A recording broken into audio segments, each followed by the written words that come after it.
Soy Flor Dotone, instructora de yoga, mujer buscadora, y si te gusta reflexionar sobre la práctica de yoga, sobre la vida y buscas herramientas para estar cada vez mejor, estás en el lugar correcto. Namaste, bienvenidas, bienvenidos. Esta es una nueva microdosis de bienestar. Es la que inaugura esta nueva temporada de microdosis de bienestar en el año 2025. Sigo con el propósito de abrir temas, de generar conversaciones, de compartir mi experiencia por si a alguien le sirve para reflexionar sobre la suya propia o para inspirarse. Así que vamos con el tema de hoy que te va a interesar, les va a interesar mucho si en algún momento sintieron el deseo de establecerse en una práctica de yoga regular o una sadhana, una práctica que es sostenida en el tiempo. Y tiene varias características y a veces cuando empezamos a avanzar en el camino del yoga y nos queremos comprometer más, aparece el deseo de tener esa práctica, pero no siempre es tan fácil que suceda. Yo siento que después de muchos años de practicar el yoga, eso se estableció en mí. Y bueno, mi idea es relatarles todo el camino que he ido recorriendo hasta llegar al punto de decir, bueno, sí, tengo una práctica de yoga regular. Así que voy a contar varios detalles y voy a ir haciendo como un recorrido también en mi camino de yoga para poder relatarles los eventos que me marcaron también que esta práctica realmente se fuera construyendo. Tal vez me equivoco en algún detalle, pero bueno, lo importante es el concepto de base. Así que les quiero contar que cuando arranqué yoga, enseguida para mí fue como un despertar, fue esto es maravilloso, esto es lo que quiero para mi vida y nunca lo voy a dejar de hacer y quiero dedicarme a aprender más y a compartir esto. O sea, desde que empecé a practicar yoga ya como que me veía haciendo un instructorado para dar clases, o sea, dense cuenta que había manija, había motivación, entonces no me perdía ni loca mis clases, ¿no? O sea, no faltaba, iba a todas las clases con muchas ganas, con mucha disciplina, con mucho entusiasmo, me puse a leer sobre yoga y bueno, ese tiempo duró, por suerte, un año más o menos, pero después me pasó que en mi facultad empecé a sentir una exigencia muy grande. Yo estaba estudiando diseño textil en el centro de diseño y tenía muchas materias, tenía muchas entregas donde no solo había que trabajar desde el ámbito creativo y usar la mente, había que poner mucho el cuerpo, había que coser, estampar, moverse, mis tiempos eran una locura, había muchos trabajos de grupo, tenía muchas reuniones y ahí me costó mucho sostener la regularidad en la práctica. A veces quería llegar a la clase pero no llegaba en hora, y ahí como que tuve un momento ya como de empezar a despegarme de la práctica. Si bien siempre seguí yendo, no lograba tener esa regularidad que tenía antes y ya me generaba conflicto porque para mí era como muy importante el yoga, se había vuelto una pieza central en mi vida y lo viví como con mucha resistencia y mucha tristeza. Luego mi vida siguió evolucionando y me fui a Barcelona donde hice mi primer formación de yoga, así la más como formal. Había hecho un retiro de formación antes, pero bueno, el puntapié que me dio como bueno, la preparación necesaria a largarme a dar clases fue esa formación, que tenía una característica que era que en el propio centro donde yo iba a formarme, que tenía clases de formación semanales, que era algo que en Montevideo no hay o no había tampoco en ese momento. Yo iba a tomar mi clase, que era el jueves, y también tenía la posibilidad de ir a ese centro a tomar clases. Entonces, bueno, aproveché, tomé un montón de clases, pero también en la formación de Kundalini, que era lo que estaba haciendo en ese momento, como que nos insistía mucho, mucho, mucho en la sadhana, ¿no? La práctica diaria, y nos pedían que esa sadhana tuviera como unos ingredientes específicos, ¿no? Que fuera al amanecer, que tuviera una parte de práctica, una parte de cantos. Si alguna vez hicieron Kundalini y saben lo que es como todo el rito de la sadhana acuariana, que le dicen, es un requisito de tiempo impresionante. Yo recién estaba mudándome a vivir sola, adaptarme a lo que es tener una casa y obligaciones, y realmente me pareció muy desafiante.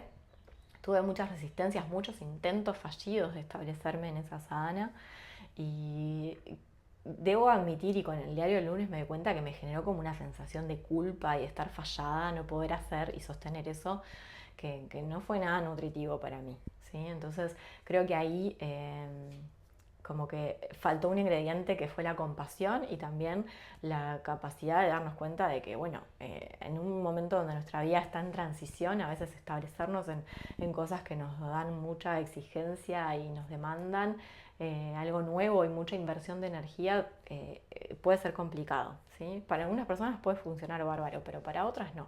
Entonces ahí eso fue como también un quiebre importante. O sea, la sensación de que por querer establecerme o sentir que debía establecerme en una práctica con determinadas características, sentir frustración y sentir también como cierto punto como de alejamiento con la práctica, ¿no? Eh, También hago una pausa para decir que es normal en el proceso, ¿sí? O sea, no, es como en una relación, ¿no? Está como la etapa de que te enamorás y después la etapa donde se ponen ahí como en juego las cosas de la personalidad, si empiezas a convivir o lo que sea. O sea, hay vaivenes, ¿sí? Y no quiere decir que no sientas conexión y amor por esa persona y lo mismo pasa con la práctica de yoga. Sigo con el relato. Entonces, luego de eso, de esa formación, de ese tiempo de estar viviendo en Barcelona, volví a Montevideo, empecé a dar clases, empecé a tomar clases de Iyengar porque quería conectar con el yoga desde una dimensión más física. El Kundalini es muy sutil y yo quería entrar como un poquito más profundo al cuerpo, trabajar el elemento tierra, que me hizo muy bien. Aprendí un montón practicando Iyengar y también estuvo bueno porque me dio mucha inspiración, porque claro, estaba aprendiendo algo nuevo, me dio motivación, me compré libros, me descargué secuencias, entonces iba a clases, no faltaba y después en casa practicaba, ¿sí? Investigaba, replicaba lo que había hecho en las clases, replicaba lo que veía en esas secuencias que me descargaba de internet y había una práctica regular. Igualmente siempre tenía dentro como una sensación de que estaba fallada, ¿no? De que no había sido lo suficientemente larga, que no lo había logrado. O sea, como una cuestión también muy marcada como una cosa mía interna de autoexigencia. Que por suerte con el tiempo fui sanando. Y bueno, sigo con mi relato. Después de un tiempo practicando Iyengar, sentí que necesitaba algo que me volviera menos obsesiva con los detalles y que me conectara más con la fluidez. Y empecé a conectar con Ashtanga, eh, que es otro tipo de práctica, que creo que para mí la cualidad más importante que me ayudó en este paso de desarrollarme en una práctica regular es que en Ashtanga la serie es única, ¿no? Entonces no es que tenés que tomar elecciones cuando te pones a practicar, sino que bueno, yo estaba practicando la primera serie de Ashtanga. Si me quería poner a practicar en mi casa, no es que tenía un paso previo de decir, bueno, que voy a ponerme a practicar, sino que ya tenía ese paso resuelto y creo que eso fue importante, ¿sí? Porque yo venía, como siempre, deseando y anhelando tener esa práctica regular y esto me lo facilitó un poquito. Así que tal vez lo que te puedo recomendar, si estás queriendo establecerte en una práctica regular, que elijas una secuencia, ¿sí? Que puede estar diseñada por tu profe, puede ser una secuencia de estas que ya existen, por ejemplo la serie de Rishikesh de Shivananda, los Muktasanas de Satyananda, la serie de Ashtanga o lo que fuera, ¿sí? Pero que puede ser que para practicar en soledad eso te sirva. Otra cosa que en su momento para mí fue muy como un gran despertar fue que en esa transición entre Iyengar y Ashtanga, entre medio me metí a hacer la inmersión en yoga como alumna. Ya algunos saben que yo soy profe de la inmersión en yoga ahora, pero la inmersión me abrió un mundo enorme de posibilidades de entender el yoga desde otros lugares. Y comprendí que una práctica de yoga, una sadhana, no tiene por qué ser solo posturas, puede ser respiración, puede ser meditación, puede ser mantras, puede ser poner en práctica el yoga de la vida. Así que esto es también para otros episodios, pero saber que para mí fue muy importante esto porque también ahí, bueno, conocí a Clary, conocí a Pau. Clary me abrió al universo de yoga online, me presentó una plataforma que tenía clases subidas de diferentes profesores. Eran, bueno, clases en inglés, pero yo no tenía obstáculo con eso, entonces empecé a practicar online, empecé a tomar clases con profes de todo el mundo. Empecé a tener la posibilidad de estar en mi casa y tener a un profe dándome una clase y eso me pareció maravilloso y me ayudó un montón a desarrollarme como profe también porque pude tener inspiración, ideas, motivación y la posibilidad de tener un profe en mi casa conmigo, dándome una clase, por más de que fuera grabada, da una sensación distinta de no tanta soledad, que también es algo que alguna gente siente cuando se pone a practicar en su casa. Por eso soy tan fan del yoga online, por eso tengo la biblioteca Yoga On Demand, por eso todas mis clases que son presenciales se transmiten por Zoom, porque confío mucho en el poder de esto, de abrir la computadora y tener a alguien que te esté dando una clase. Es maravilloso. Y también me parece muy lindo porque eso también me abrió como la visión a que la práctica no tiene por qué ser algo muy largo, ¿sí? A veces visualizamos la práctica de yoga que tiene que ser en nuestra casa, lo mismo que por ejemplo hacemos en la sala, ¿no? Una hora y cuarto, una hora y media de yoga. Y una práctica puede ser algo mucho más corto. eh, es más, es como el formato de práctica regular que hoy en día utilizo en mi vida, que siento que es mucho mejor practicar todos los días algo más corto que tratar de encajar una práctica larga y que al final no es funcional a mis rutinas. Entonces, gracias a esa dimensión del yoga online, encontré que se podía hacer yoga en 20 minutos, que había clases de 20 minutos, de media hora, de 40 minutos, y eso fue clave, ¿sí? Porque para la práctica regular hay un ingrediente que es que se acople a nuestra vida, porque para mí es muy importante que el yoga sea por lo menos lo que yo intento enseñar y compartir el yoga para la gente normal, o sea, no la gente que se dedica al yoga, sino la gente que tiene familias, trabajos, obligaciones, quehaceres, cosas que quiere hacer en su vida más allá del yoga y que, bueno, que la práctica se pueda poner al servicio de las personas, para mí es importantísimo. Sigo con el relato, entonces hice la pausa para hablarles de la inmersión en este sentido de, bueno, poder conocer otras visiones, ¿no? La práctica puede ser más corta, la práctica no tiene por qué ser solo asana. Y también todo como las herramientas que me brindó para poder adaptar la práctica. ¿Sí? Entonces acá voy a hablar de otras cosas, que es poder saber de que no todo el año estamos iguales, que somos personas conectadas con la naturaleza, que no es lo mismo la práctica que vamos a necesitar en invierno que en verano, mujeres que somos cíclicas, no es lo mismo la práctica cuando estamos menstruando, cuando estamos ovulando, hay diferentes energías disponibles en el cuerpo a nivel físico, diferentes movimientos energéticos bueno, de nuestra manifestación como mujeres en el mundo espiritual y material. Entonces, todo lo que es la visión de la Ayurveda, que nos ayuda también a darnos cuenta de que no todas las personas les hace bien el mismo tipo de práctica, todo eso lo aprendí en la inmersión y me abrió ahí como la cabeza a que la práctica puede estar eh, como hecha a medida, ¿sí? Eh, Quiero contarles también que volviendo bueno, al otro caminar que se estaba dando paralelo a la inmersión, como les contaba, había empezado a practicar la serie de Ashtanga. Y bueno, ahí en un momento de mi vida de cambios me mudé a vivir a Punta del Este. Estuve un tiempo ahí. Yo vivo en Montevideo regularmente y toda mi vida viví en Montevideo, pero me fui a vivir por una temporada a Punta del Este. Estuve casi un año y poquito, unos meses. Y ahí conocí a Juan, que es mi profe de Ashtanga, que más me enseñó y que me brindó algo que para mí fue muy lindo, que es un espacio de práctica regular presencial. Él daba clase todos los días, casi todos los días, solo un día a la semana no había clases. Y yo me había organizado mi rutina para poder ir a practicar a la sala todos los días. Y eso fue también como un hito muy importante porque pude conectar con la práctica sostenida en grupo, que fue una experiencia muy linda, que sé que no todo el mundo tiene la posibilidad de adaptar su vida a eso. Para eso también a veces están los retiros, ¿no? Si te vas a un retiro largo tenés la posibilidad de practicar varios días y experimentar lo que es eso, practicar en grupo varios días es algo maravilloso, así que lo recomiendo en algún momento para cualquier persona. Y bueno, en ese momento también reconecté como con mucha conexión con la práctica desde la motivación y desde tapas, ¿no? Tapas es como una cualidad que en el yoga queremos desarrollar, que tiene que ver con el fervor con la práctica, que tiene que ver con el tener disciplina y constancia. Entonces ahí me encontré como en esa búsqueda de ir igual aunque no tuviera ganas, ¿no? Que es algo que es un obstáculo para muchos practicantes. Sobre todo me pasaba como que la Ashtanga tiene como una dimensión física muy importante y había días que estaba cansada, había días que no tenía ganas, pero bueno, yo había hecho el compromiso conmigo misma de ir a la sala. Y fue muy transformador trabajar en eso. Y creo que fue crucial para lo que se vino después.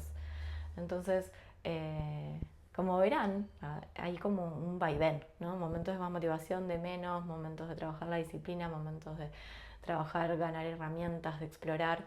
Entonces algo que quiero decir es que si tenés el anhelo de una práctica regular, seguramente tardes en construir ese camino, ¿sí? Hay gente que no, que de una lo logra, pero en general en el camino hay vaivenes.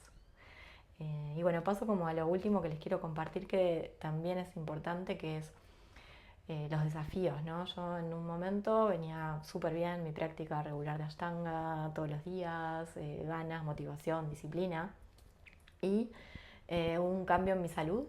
Y bueno, yo tengo endometriosis, que es una cuestión que me desafió, me dio muchos dolores físicos, me debilitó, ¿no? Me sacó vitalidad, también tuve algunos déficits de vitaminas por problemas de absorción, todo un combo de salud que me quitó de ese lugar donde yo estaba como súper fortalecida y con disponibilidad y ganas y energía y fervor para la práctica, y ahí mi tapas, como digo yo, se volcó bueno, a mi recuperación de salud. Me costó encontrar médicos que me ayudaran realmente. Bueno, también todo lo que fue como acercarme a visiones y terapias alternativas que me complementaron todo el proceso que estaba haciendo con la medicina tradicional. Y entonces todo eso que yo tenía invertido de etapas en mi práctica, no, dejó de estar en mi práctica, pasó a estar en mi salud. Y esa era mi práctica también, ¿no? Gestionar ese momento que me desafió mucho a nivel emocional, porque me tuve que desapegar de la práctica que yo tenía en ese momento y que en su punto también me estaba haciendo muy bien. Y tuve que reorganizar mi práctica para que sea algo más yin, algo más suave, algo adecuado a cómo se estaba sintiendo mi cuerpo en ese momento. Entonces, acá lo que traigo también para poder establecernos en la práctica regular es la flexibilidad, el poder asumir cómo estamos con nuestros tiempos, con nuestro cuerpo, y sentir que la práctica se puede también amoldar a eso, ¿sí? Y que no es fallar tener que readaptar la práctica. Me tuve que amigar con eso, y realmente fue duro, pero también fue un momento como de mucha claridad y de sentir realmente como que me estaba conectando con la esencia del yoga, y que todas las prácticas que hice en todo ese momento en mi vida las hice desde un lugar de mucho amor, de mucha compasión conmigo y con mi cuerpo.